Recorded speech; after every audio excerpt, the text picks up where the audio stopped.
What's up, everybody? My name's Chance. Today we're going to be diving into a completely free-to-play Dimir Mill deck that is absolutely destroying. I mean, we milled two opponents, all the way down to nothing. We beat down one of our opponents. This deck has got it all.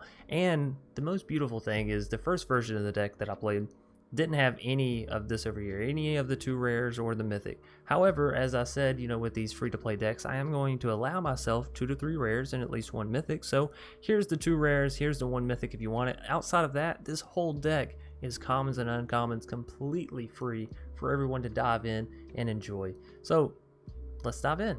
Merfolk Windrobber, 2 copies of this 1 mana 1/1 flying Merfolk rogue that whenever it deals combat damage, you're going to make your opponent mill a card. Furthermore, you can sacrifice it, draw a card if the opponent has 8 cards in their graveyard. So you'll notice a common theme with these mill decks, and that is that the opponent needs to have 8 cards in their graveyard, right? Soaring Thought-Thief, as long as the opponent has 8 or more cards in the graveyard. Rogues you control get +1/+0. So and then you have Into the Story, which is actually 7 or more, which is key to note that it's not 8, it's 7, and then it reduces the cost of it by 3. Anyways, going down the line, we have 4 copies of Ruin Crab, uncommon. We love this card so much. One of the biggest mistakes I see people play, though, however, is you throw down the Ruin Crab and you immediately use your Evolving Wilds and boom, bam.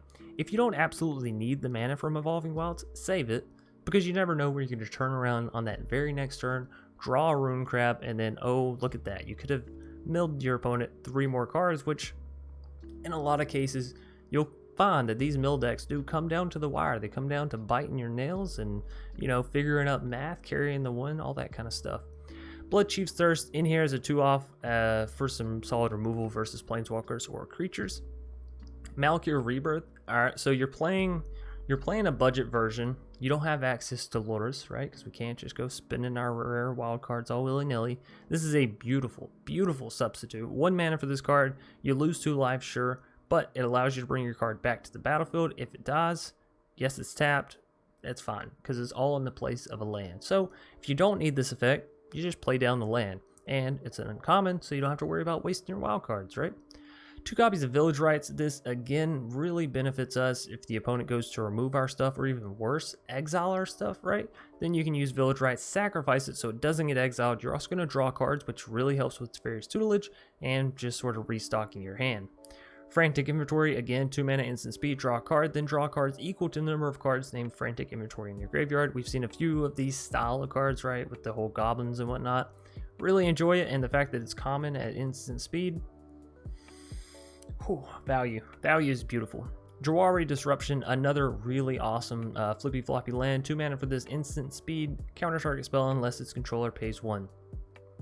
Let's be real, everybody's really greedy at Magic. So the amount of players that you're going to run into where they're like, oh yeah, I'm just going to, tap all the way out and throw down my Love Struck Beast perfectly on turn 4 after I cast a 1/1 token.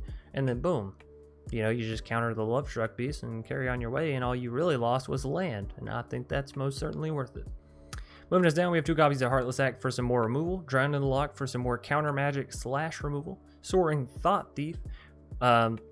This is probably the most beautiful card to have come out in a while, because it not only turns the mill decks online in the sense of being able to mill now with your rogues attacking and giving it that extra element of attack, but also allowing you to win through beatdown, right? Rogues you control get +1/+0, and the nice thing with a lot of the rogues in existence and in this deck is they have flying.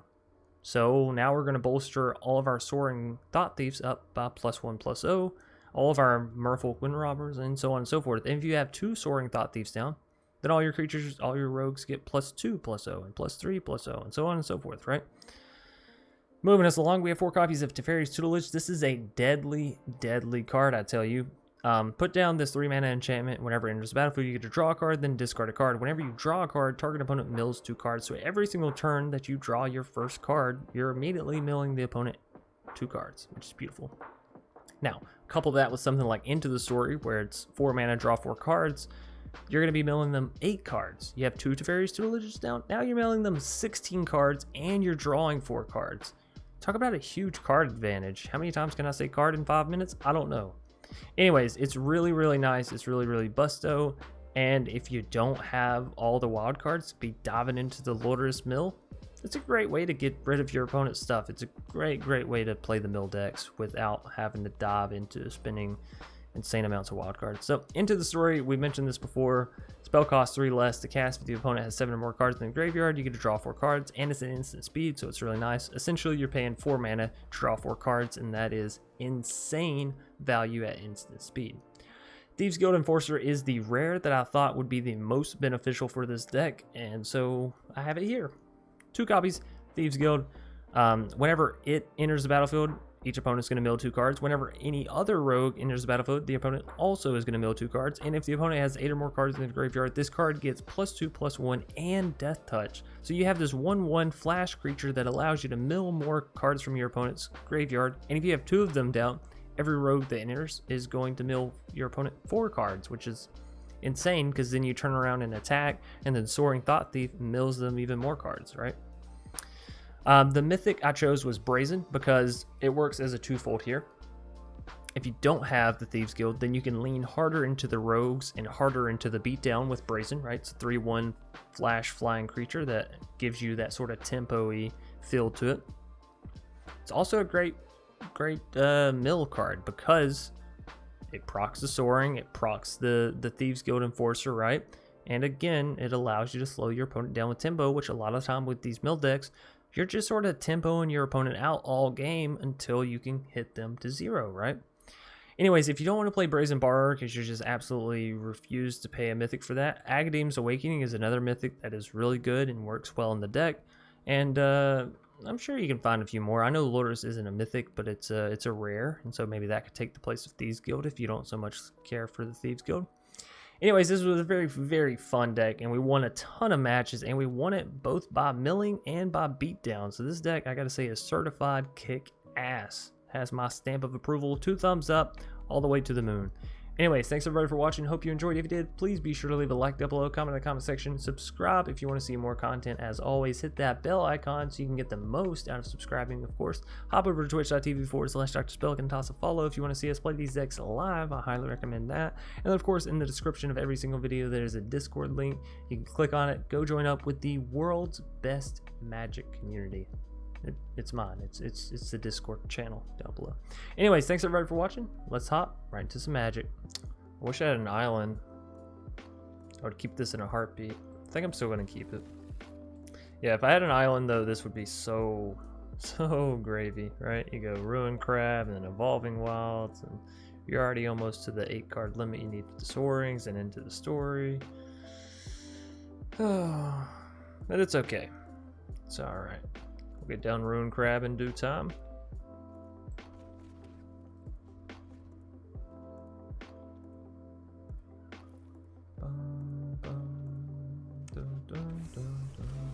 Alright, let's go ahead and use this and find ourselves an island. A beautiful oasis with which we can plant ourselves. And then we'll follow it up with a swamp, and if our Ruin Crab goes to get targeted, then we can Village Rites it. Wow, we milled our opponent 3 straight lands. That is either a blessing or a curse. No, thank you. I'll keep my Ruin Crab in the graveyard. Thank you very much. Thank you very much. Alright, so we go for this. We can play Soaring down on their turn, and then have Malakir Rebirth available as well.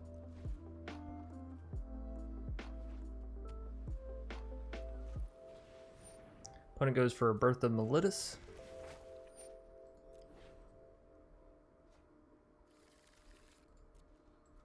Alright. Soaring, go. Back to my turn. Another land comes down. We do go ahead and play the other Soaring down, and the reason being is when we swing in with our other, now we'll proc both, right? Make our opponent mill 4 more cards, almost to that 8-card limit that we need for Into the Story and our Soarings to work. Oh, I'm sorry. Into the Story only requires 7. The more you know. The more you know, right? Now, our opponent may have some more glass caskets here for our creatures. Skyclave Apparition. Alright, well, we'll just Frantic Inventory then. Draw ourselves a little card. Teferi's Tutelage. Hey, don't mind if I do. I like a little tutelage action just as much as the next man, right? Let's go ahead and play down the Tutelage, see what we can draw out here. We can probably graveyard the Malakir Rebirth as Tutelage, or as Tutelage, as our foe actually has a whole lot of exile effects, right? So we're getting them down low. We're getting them pretty low. Get them to 34. If I can get down this Tutelage and this into the story, we can mill them a good crap ton, right? That'd be 8 per Tutelage, which would be 16 total. They are gonna steal our crab. No, they're gonna take the Thought-Thief. They're gonna take the Thought-Thief. Alrighty. Is that it? That's it. Now our opponent may have some counter spellage here, so I'm a little worried, but we'll try for the Tutelage. It lands. Oh baby. You know, I'm gonna discard the Dismal Backwater. As much as it does proc the Rune Crab, I think we actually mill them more from the Frantic Inventory drawing 2 cards, right? So next, and no attacks. In turn on that note, we're getting them close. If we mill 16 with Into the Story, that puts them down to 11, right? They draw 1, that's 10. How many do we mill with Frantic? We're gonna draw 2 cards, which means mill 4 for each, so 8 down from 10. They have like 2 cards left. Oh my goodness, that's brutal. They have 2 cards. Now they do have the Fae of Wishes here to potentially grab whatever they may need. Hopefully it's not a...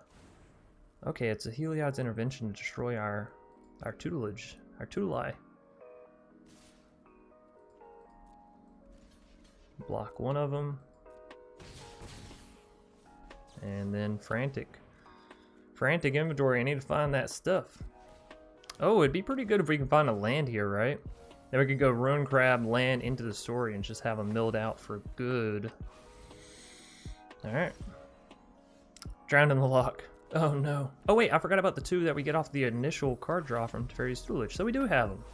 Beautiful. That's a GG, ladies and gentlemen. Dimir Mill. And this is all budget.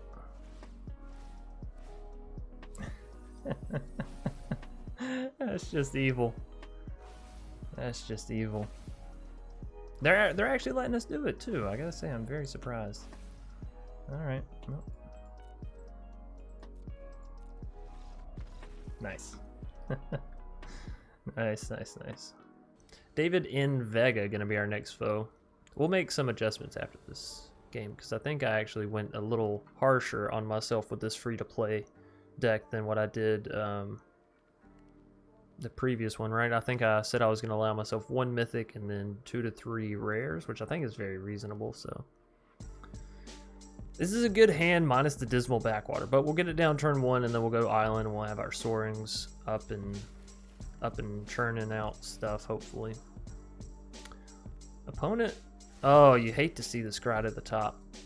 Alright, Dismal Backwater, all good though. Get down Soaring, we'll have mana for Village Rites come second Soaring. I'm a little worried that our opponent's playing that Is It Embercleave deck that we were playing not too long ago, actually. Alright, the beauty of what we have here is we can wait for their turn to cast it. Alright, Soaring has Flash, so we can save our removal if that's what we want. Them putting Fabled in the graveyard is actually really good as well, as it means Drown in the Loch isn't completely useless. Alright, pass. We do have Drawari Disruption as well, as if they try to, you know, use all of their mana.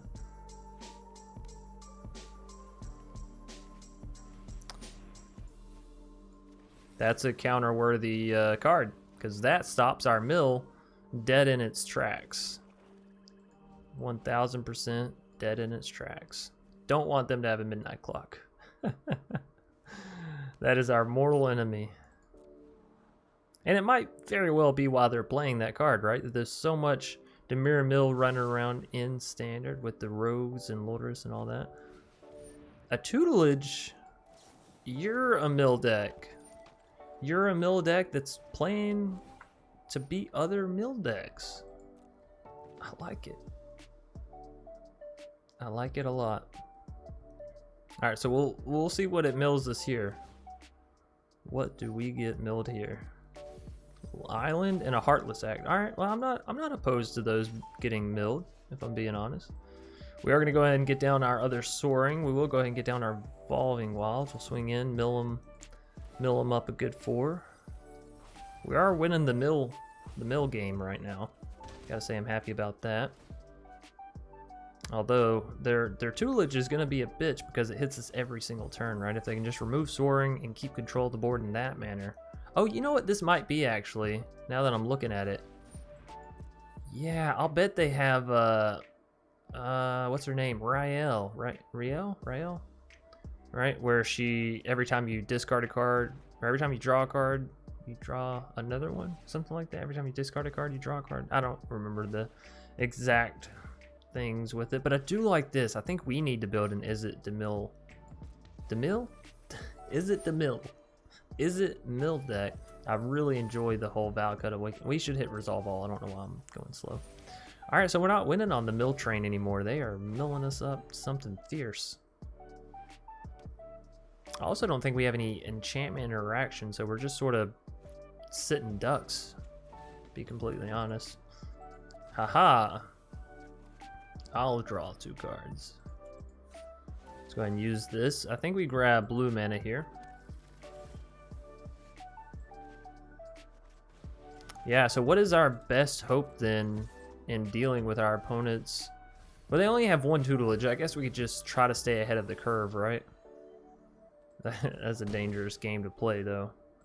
All right, we'll see. We have plenty of removal if they ever do decide to get a creature down.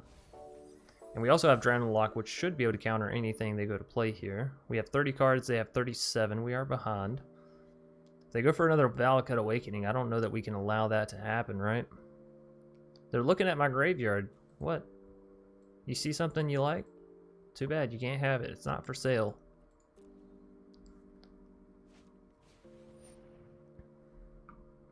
Well, fuck. That's something we can't... Oh, okay, we can Bloodchief Thirst it. Alright, we can't counter that, but we can Bloodchief Thirst it. If it mills us 3, not the end of the world. Alright, Frantic Inventory. Draw some cards, hopefully. Into the story. Oh, you're busting my balls here, David. Alright, so we're getting milled 8 cards here. We're going down to 22. I think we might just be out of luck here. If we can't pick up the pace, and I mean rapidly, we are going to be in for a world of pain. World of pain. All right, so we'll swing in here. We'll mill them 4 more. We might be able to beat them down, actually. We do have 6 points of damage coming at their face holes. It's not too shabby. I think the Malakir needs to be played out as a land, and we end our turn on that note.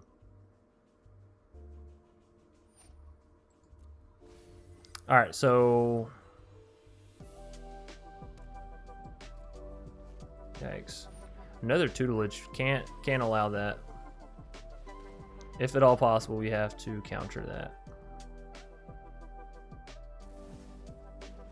We got it. Cool beans. Now they could use a Valakut Awakening here. Oh, not what the hell? Another tutelage? All right, well. It's very real that we get milled out here. We're down to 14 cards, which means they only would need to draw like 5 cards, right? Let's see, this mills us down to 14. We draw 1, we're down to 13. Right? They draw 1 card, they mill us 4 more, we're down to 9. They draw 1, mills us 4, they draw 2, mills us 8. They only need to draw 3 cards. Wow, if that's not fucking terrifying, I don't know what is. Alright, so if they can draw 3 cards, they win. We have 2 counter spells here. Right, this takes us down. This takes us down. We're down to 9. Sorry, I was going to say 7. They draw 1, 2... Yeah, because if we have 1 card left, we can still win because we have the 6 points of damage. All right. Bet. Let's see what you got, David. 6 mana. I have 2 counter spells available. Can they draw what they need? This is intense. This is intense.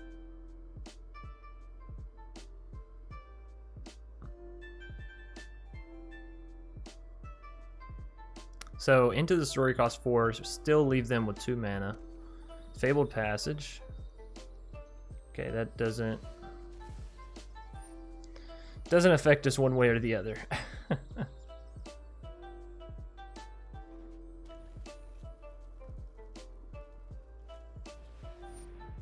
Alright, gotta counter that.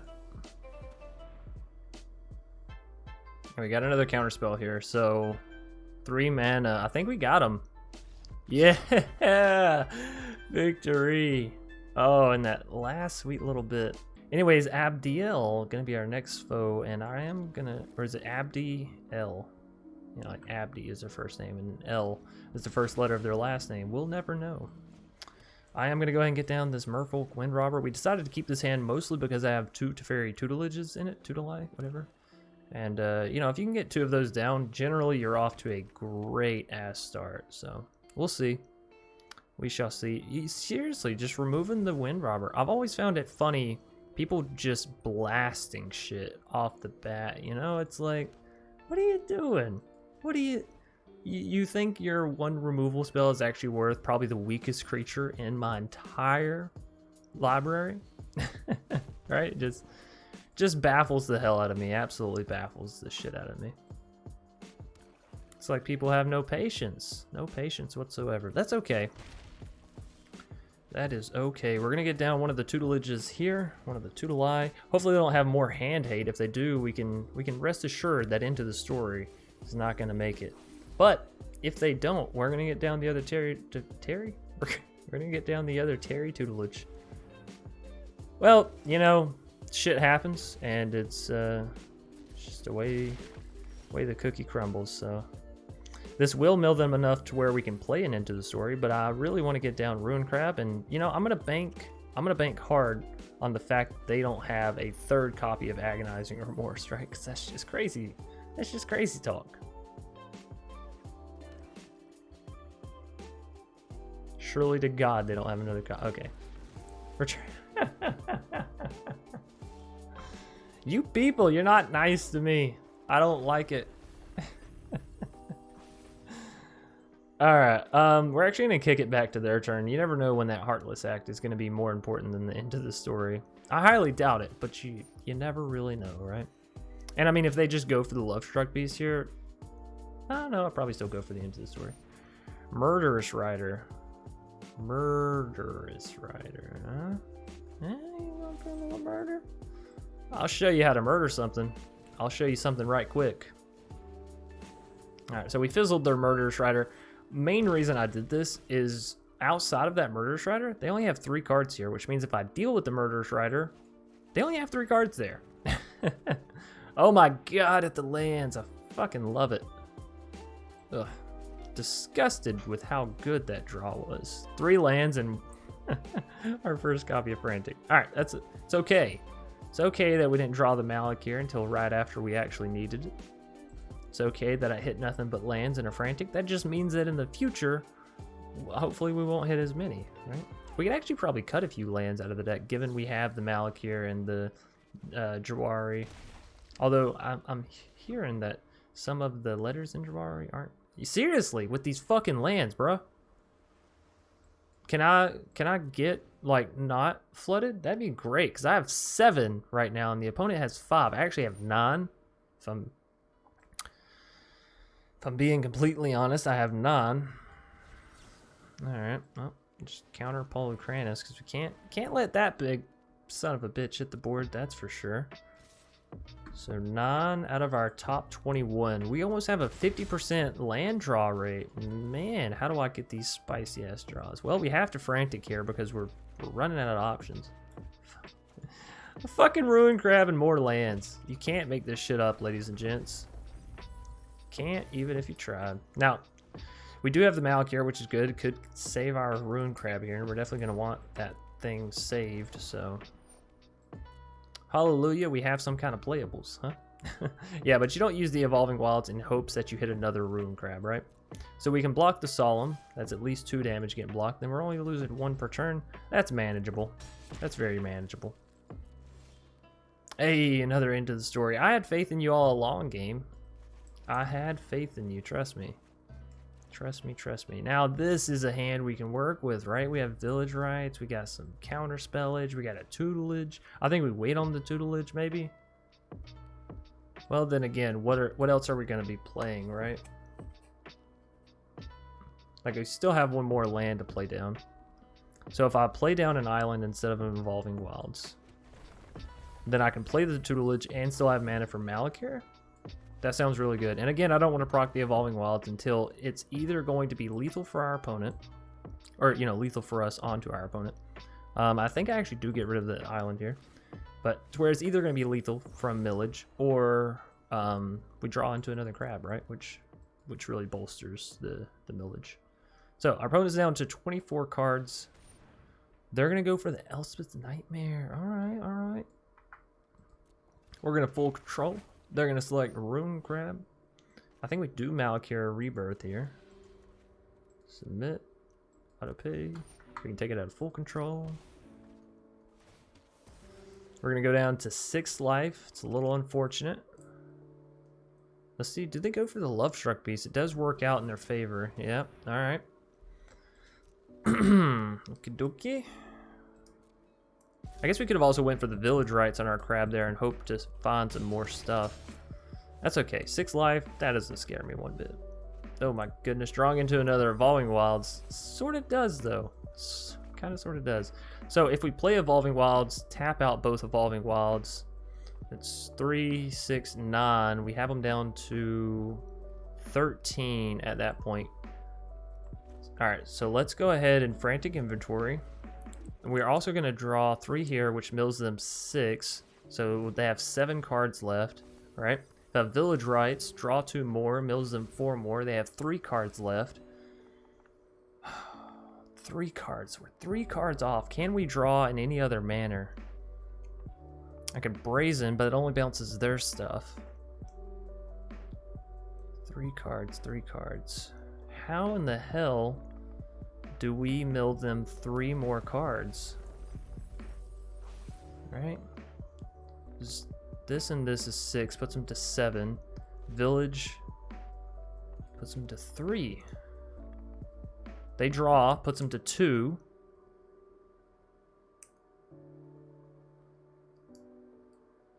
Ah, but that's it.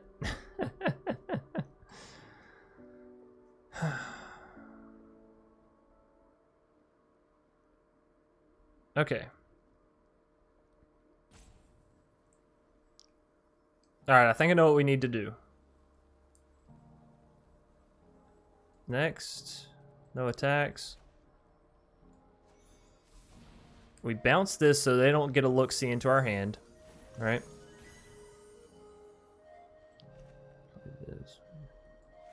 All right, in turn. All right, so we really just have to survive this turn, because if we can draw 1 card, that will be the 2 cards that we need to mill them, right? Because Teferi's Tutelage will mill them 2 cards. So, oh boy, you're making this difficult for me, aren't you? Got a counter. They play that. If I counter it, we can't use Village Rites, but I can play... Okay, yeah, this is fine. This is fine as well. This will do. This will do, pig. This will do. All right, Evolving Wilds. I think we're still going to come out with the victory, by the way. FYI to everybody.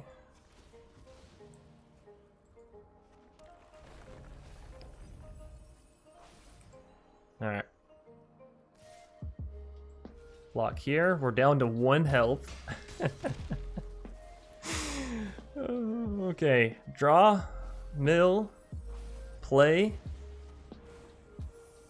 Draw. GG. 1 life left. We also hit the Frantic and the Teferi Tutelage, so we definitely had him here, right? Alright. Nice! We have milled 2 people all the way out. Lithanized. Lithanized. I like that. Oh. I'm gonna keep it. I'm greedy, I know. Yeah. Oh, goodness. Chat comments are all going to be like, Chance, you fool. Lithanized. Oh, they're in the top 1,000 mythic. We better be shaking in our boots, ladies and gents. Shaking in our boots. No, don't take my drown in the lock. You slut.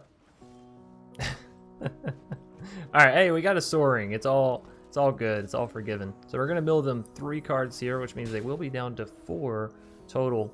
Maybe if we can get another soaring, we can get up to that into the story magical 7 card point that we need to be, right? We'd also, of course, need some more blue mana.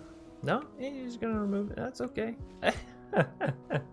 We hit the other soaring we needed, but it was too little too late. It's okay. We'll mill them 3 more here, and that should put them to, yeah, 8. Beautiful. Alright, so soaring is procced. We can sacrifice our Windrobber for card draw. We have Into the Story that we can cast. Things are going all right. Things are going okay. They are going to take out our Soaring Thought-Thief here and exile our graveyard. That's horrific. All right, give me some blue mana, game. Blue mana. Blue mana.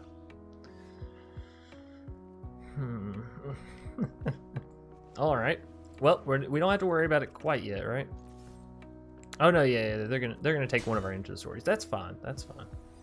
Cling to the dust. I mean, that's not exactly what you want to.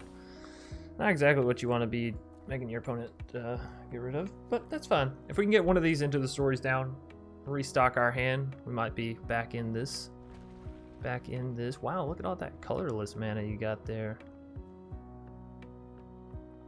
Labyrinth of Scophos. That's a card that honestly I feel like should be used more in control decks. You know, it's so easy, and just as a one-off, just as a cheeky little one-off, I feel like it's pretty good. Or maybe it's a sideboard land that actually should be coming into more games, right? If you're a control player, 4 mana, remove target attacking or blocking creature from combat. That's it's not bad. And if you have trample and you can remove the creature that is blocking your trampler from combat, that's really good, right? Because then you just deal straight damage. I don't know. Seems a little slept on to me. Maybe Lithanized is onto something here. They're thinking really hard about their turn, so you know, need some blue mana though. Would enjoy an island here if at all possible. If at all possibly.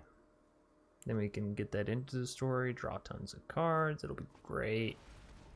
Cling to the dust, but they're attacking their own graveyard. Right, so this way I can't cast Into the Story. I guess I should have sacrificed our fairy or our Merfolk Windrobber there. It's fine. We'll swing in. We'll get the exile train running back, and then we'll save Fairy Vandal for their turn, right? They're exiling our graveyard this time, making sure we can't bring those Thought Thieves back. Well, you'll be happy to know this isn't that kind of deck, I don't believe. Extinction Event. Ooh, what are they going to choose? Odd?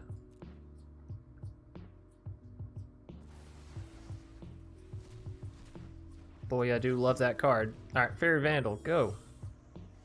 And a Heartless Act. Alright, well, not exactly what we need considering our opponent is, you know, control. But that's okay. They're going to start turning their Crawling Barons online at some point here. I just know it. Solemn Simulacrum. They are going to get the land draw and the card draw out of this, but they're essentially paying 4 mana for land and card. I guess it's not horrible value, but anyways, they do have 7 cards in there. Yes, they have 7 cards in their graveyard. We managed to hit the land almost perfectly. Fairy Vandal is gonna get boosted. We're gonna slam a jammer right in. All right, so let's see what we have in hand. We have Frantic Inventory, that's good for Fairy Vandal. We have Drown in the Loch, that's good for Fairy Vandal. They have a Yugen, that's bad for Fairy Vandal. Wish we could have had that Dwari Disruption just a turn sooner. It's all right. Drown in the Loch, not going to be big enough to actually deal with the Yugen. Oh, yikes. All right.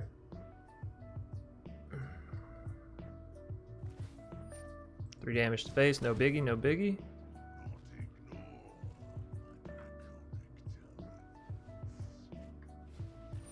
Maze Mind Tomb. Okay. You gotta let that resolve. They got 34 cards left in library. Our biggest concern is going to be their Yugen. Alright, we gotta figure a way out to deal with him. Frantic, another. Oh, hell yeah. Frantic into a Frantic. Got everybody going crazy. Okay. Okay. None of this is really what we need. This is great if our opponent was playing creatures, or if we could have had this before the Ugin, but you know, as of now, actually Drowning the Loch wouldn't even help. It was just that disruption we really needed. So at this point, we're gonna need our Bloodchief's Thirst, which I believe are in the deck. I believe. On the bright side, we do have them kind of on the lockdown. They can -10 on the Ugin here, which would be horrific for us. Yeah, we gotta counter that one. Gots to. Can't let them see in our hand.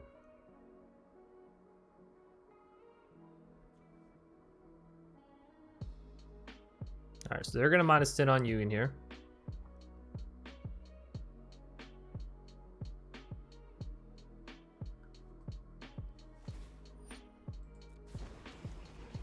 That might be the nail in the casket for us, honestly, ladies and gents. Them getting that Ugin down, it's going to be hard as fuck for us to deal with 7 permanents if they can get that down. Deal with 2 of them relatively. They got another Ugin.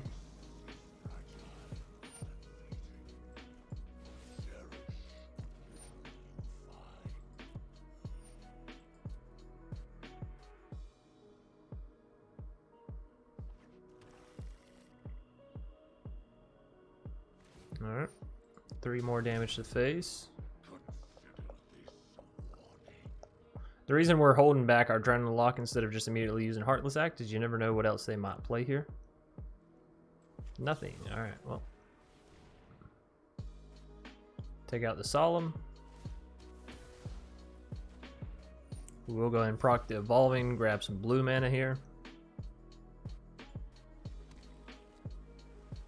They are down to 23 cards, so if we can get rid of that Ugin. Oh boy, we're landlords. We're landlording it up. Okay. Crawling Barrens is getting big. They can sink more mana into it if they want to, or they can use Maze Mind to draw cards.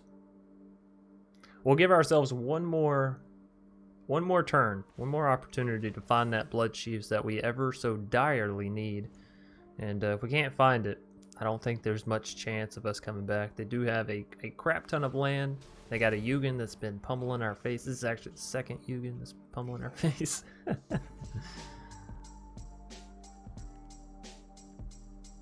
Alright. They're being merciful. They said, you know what? I'm going to let you draw 1 card. I'm not going to play anything. Alright, good game.